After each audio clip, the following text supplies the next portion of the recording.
guys, today we're going to go through Chapter 1, Section 3, Thinking Like a Scientist, and the best way to think about the scientist is to do the scientific method. The scientific method is kind of a way of thinking, and when you get into this mentality, it'll make chemistry a lot easier for you because you can eliminate variables and just do a lot of logical thinking. So the biggest part about this is being logical. A definition is the systematic way in science to determine how things happen. So you notice something, if you want to figure out how it happens, you're going to just change a few things and see what the results are. Note that not everything can use a scientific method. So I might make this statement after seeing this picture that all unicorns have rainbow hair.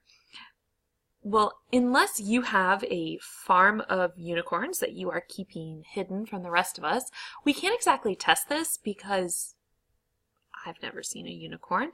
So if it's something that can't be tested, then it's not something that the scientific method can even approach. All right, so let's go through some of the steps. And to start, it's really simple. We're going to start with observations, just stuff that you noticed. So observations are taken in with the senses. So what do you see? What do you touch? What do you smell? Never taste, though, in the lab. So if this is something that's in the chemistry lab, then we're not talking taste. But it could be in your real life a taste. Like it could be you notice that when that Breyer's ice cream is sweeter than Haagen-Dazs. I don't know if that's true, but if it is, then you would maybe run a test to see if that's true. You could also hear something like what you notice that sirens tend to go up in pitch as they pass by you. That's an interesting observation. From there, you're going to make a hypothesis. So one of the things about a hypothesis is it's saying what you think's happening. So it's an educated guess. The reason it's an educated guess is it's based on your observations. So you're not just making a guess for whatever reason. You're thinking about what did you observe and what kind of makes sense. So it's an educated guess why you may be seeing these observations. If you want to make a really nice hypothesis, if you do an if-then statement, it really tends to work. So if a siren is quieter, then it won't go up in pitch, might be a hypothesis. By the way, that won't work out. Already did that experiment. But if that's what you were thinking, you might try and change it to something. So you change something. So you change the independent variable. You might change the volume of the siren. And then the then would be what do you expect to happen, which is the dependent variable. So you expect the pitch not to rise. Next, you devise an experiment. So you would actually test different sirens, do them louder and quieter, and you would look at the decibels and see how the pitch works for the decibels for the sound and then the frequency for the pitch. So in your experiment, it's checking your hypothesis and seeing if it's true. The biggest thing about the hypothesis is you only change one thing.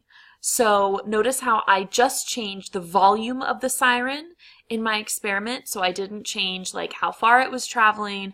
I didn't change the angle that I was pointing the siren. So you only change one thing and you see if you get your expected result. If you change more than one thing, then you don't know what gave you the results. If you only change one thing, you can say for sure that is what caused it. And the last part would be a theory. Now this only happens if you've done your experiment many, many, many times and your hypothesis has proven to be true.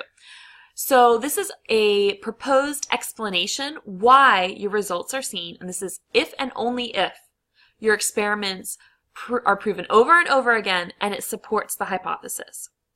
Now, in my experiment, I had said if I lower the volume of the siren, then that's going to make it not go up in pitch. Now that's not true. It will still go up in pitch as the ambulance or police car or whatever drives past you.